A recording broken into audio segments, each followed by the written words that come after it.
Hello everybody, and welcome back to a brand new video. In today's video, we'll be taking a look at the 2024 presidential election, specifically if it was to be held tomorrow. I think that this is going to be pretty interesting because obviously just 2 days ago, Trump was indicted for the second time on separate charges, but again, for the second time, and that's pretty unprecedented.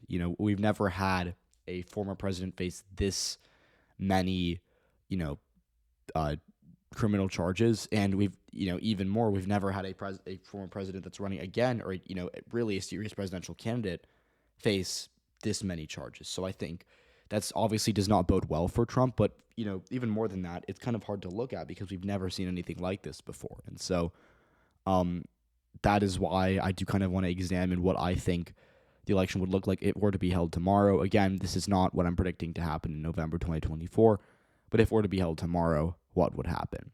And we're going to start out by filling out the states that are going to be safe for Joe Biden, And there's going to be a lot of them. And I think that, that kind of goes to show how solid his coalition is right now. Again, he's not a popular president, and he is not charismatic. He doesn't really have a unique appeal that goes with him. But he's significantly more popular than Trump, and he is pretty good at, kind of using that to his advantage. He's been decently productive as president, and I think that the more people view him as an alternative to Trump and the less they view him as just, himself, I think the better it gets for him. And so that's why right now, as you can see, he already starts out with a large lead over Trump. And there's only a few more likely states that I want to talk about. I think the first is Ohio. Ohio is not going to be competitive in 2024, even in this scenario, which, as you're about to see, is going to go very well for Biden. But, it's a state where Democrats have a competitive Senate race. Sherrod Brown will almost certainly, especially if the election would be held tomorrow, he'd almost certainly be within 2 points of winning and would potentially win. And so having a competitive race like that on the ballot makes there be incentive for Biden to not crash and burn in Ohio because, again, he needs a Senate majority. And so winning Ohio would be greatly effective for that goal.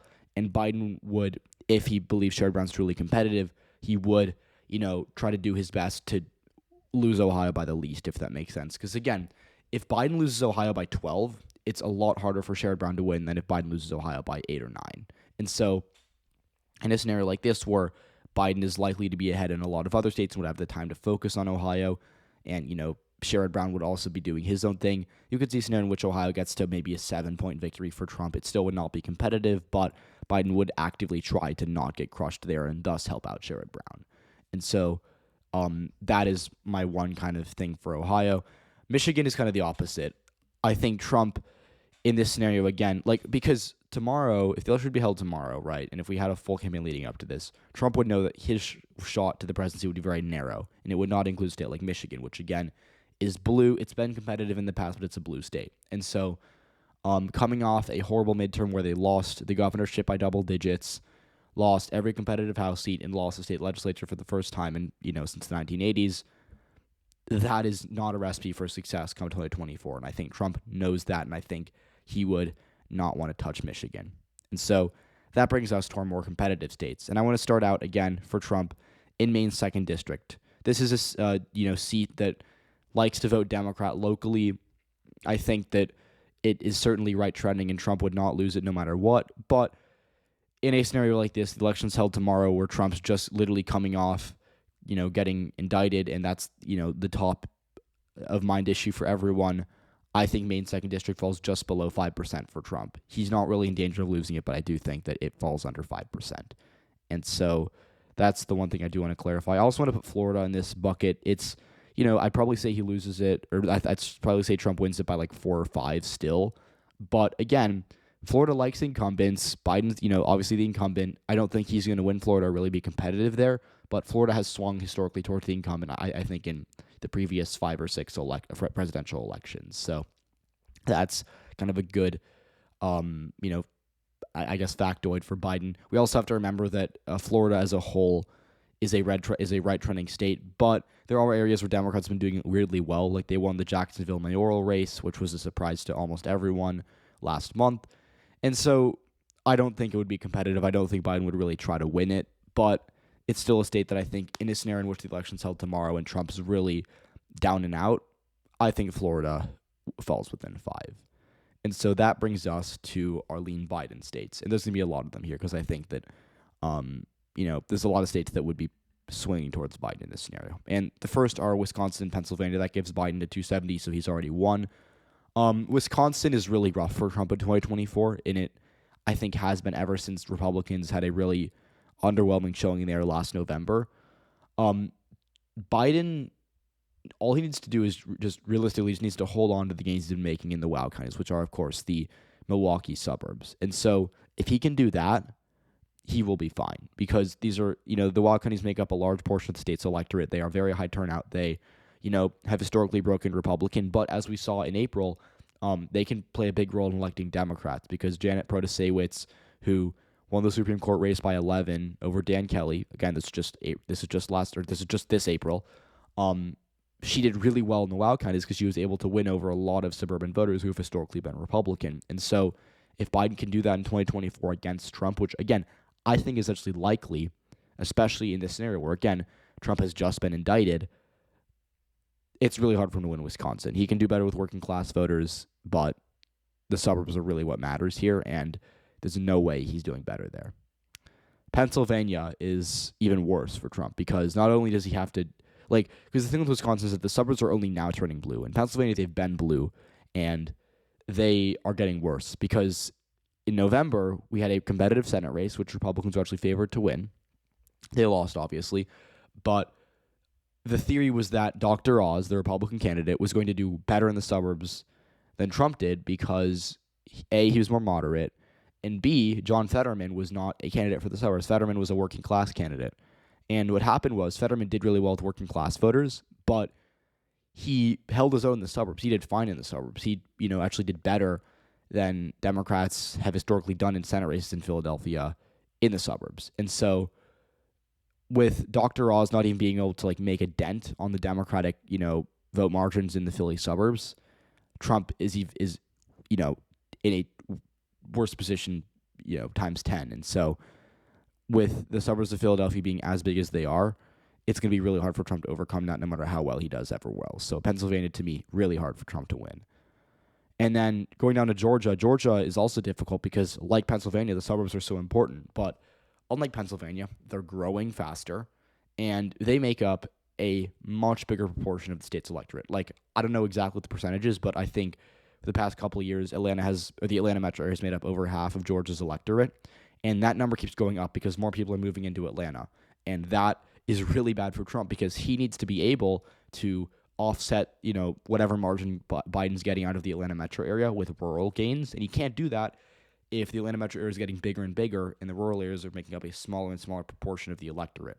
And so not only that, but I would expect Trump to likely lose voters in the suburbs compared to 2020. Again, he did badly in 2020, but as we saw last year, there's, really no cap on how bad Republicans can do in the suburbs. In Georgia, we saw Herschel Walker, underperform Trump by a lot in some of the counties outside of Atlanta. And I think that in a presidential race against Biden, Trump could do even worse. So Georgia, to me, is a state he loses by probably 3 or 4 in this scenario. Arizona is similar. It's another left-trending state. It's another state that I think that Trump would have a lot of problems appealing to. He lost it in 2020 because I think that he really did not he wasn't disciplined. He insulted the McCain family. He made a lot of comments about, generally speaking, just issues that I think didn't play well in the suburbs. Again, I've talked a lot about suburbs this entire video, but it's really important because, again, in these states that are going blue, like Pennsylvania, Georgia, Arizona, these are all states that are going blue just because of the suburbs.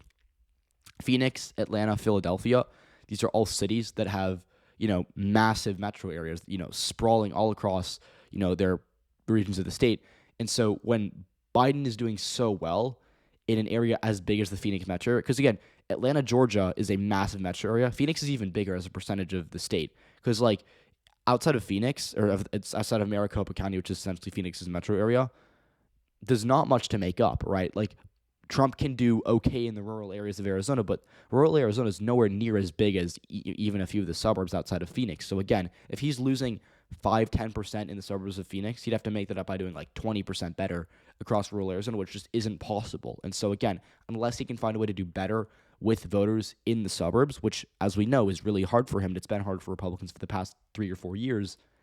He can't win. And that's why he's in such a bad position right now. And so Arizona, to me, another really tough one for Trump, but it gets even worse because I think Nevada, to me, probably another state he would lose. Nevada's a bit better because, Trump could do reasonably well with the city of Las Vegas, right? Like, he could do better with working class voters in the city itself. And suburbs of Vegas aren't as left-trending as the suburbs in states like Arizona or Georgia or Pennsylvania, but they're still very difficult for Trump because they aren't giving him the margins he needs. And so for Trump to win Nevada, he'd have to do really well in the rural areas and also cut into the margins Biden's getting in the city of Las Vegas. He's just been indicted. He's polling horribly. He's significantly less popular than Biden. Again, not saying Biden's popular, but again, Trump is much more underwater than Biden is. Nevada, state he lost in 2020, at this point off the board. And that leaves just 2 states, Texas and North Carolina. They're both toss-ups in this scenario, but I think we're going to give Texas to Trump. Texas is interesting. Biden did better there in 2020 than Hillary Clinton did, obviously, but he didn't do that well. He was expected to do better than he actually did. And that was because he collapsed with Hispanic voters and was unable to get the gains needed in the suburbs. And so, again, we're going back to talking with the suburbs, but Texas itself has a lot of big metro areas. You have San Antonio, Houston, Austin, Dallas. And if Biden can do better in those areas than he did in 2020, which, again, is possible for sure, especially in a scenario in which Trump has just been indicted, as I've said for the 10th time this video, broken record. But if Biden can do better in those metro areas, win over more suburban voters that, might have been hesitant to vote for him in 2020, but are now just done with Trump, if he can do that, he can win Texas. It's a lot. And again, this is the thing I don't like about, making big predictions like Texas going blue, for example. Things have to happen consecutively. Biden would have to do well in Austin, well in Dallas, well in San Antonio, well in Houston, and count on doing okay with Hispanic voters. And again, those things are all, individually, those things are possible. And I think, if he has a 5-point list, he can maybe get 1 or 2 of those things no matter what. But the issue is for all 5 of them to happen, you have to have an extraordinary circumstance. And it's possible. We have extraordinary circumstances. But is it likely? To me, not really. And I think for that reason, we're going to see Trump win Texas again, albeit narrowly. Now, on the bright side for Biden, I'm going to give North Carolina here. I think North Carolina is a state that Democrats have been kind of haunted by for the past decade. But if the election would be held tomorrow, Biden would win it narrowly by a point. But the thing is, Trump is doing so poorly in the suburbs right now that he would lose ground in Charlotte, lose ground in Raleigh, lose ground in cities, Durham, Greensboro, Winston-Salem, all those cities scattered across the central portion of the state. And Trump would fail to get enough turnout in rural areas to overcome that, right? Trump has been the king of rural turnout in presidential elections since 2016. We understand that. And I think he'd do fine in 2024 no matter what with rural voters. But if the election would be held tomorrow, Biden has all the momentum. Democrats are really just flying high, I guess you could say. And that, to me, makes it really difficult for Trump to just get out his voters. He'll get some of them out, but will it be enough to win a state like North Carolina in a position as bad as this? I think no. It's close. He could absolutely still win it, but I think elections held tomorrow, I'll take Biden to win North Carolina. And so that's going to wrap up the video. I think Biden would win decisively if it were held tomorrow by exactly 100 electoral votes. This is not my actual prediction. I think that things would be different in November 2024, but if the election's held tomorrow, Trump's in a lot of trouble. So thank you for watching. I hope you enjoyed. If you did, please leave a like, subscribe to the channel if you haven't already, and I'll see you all in the next one.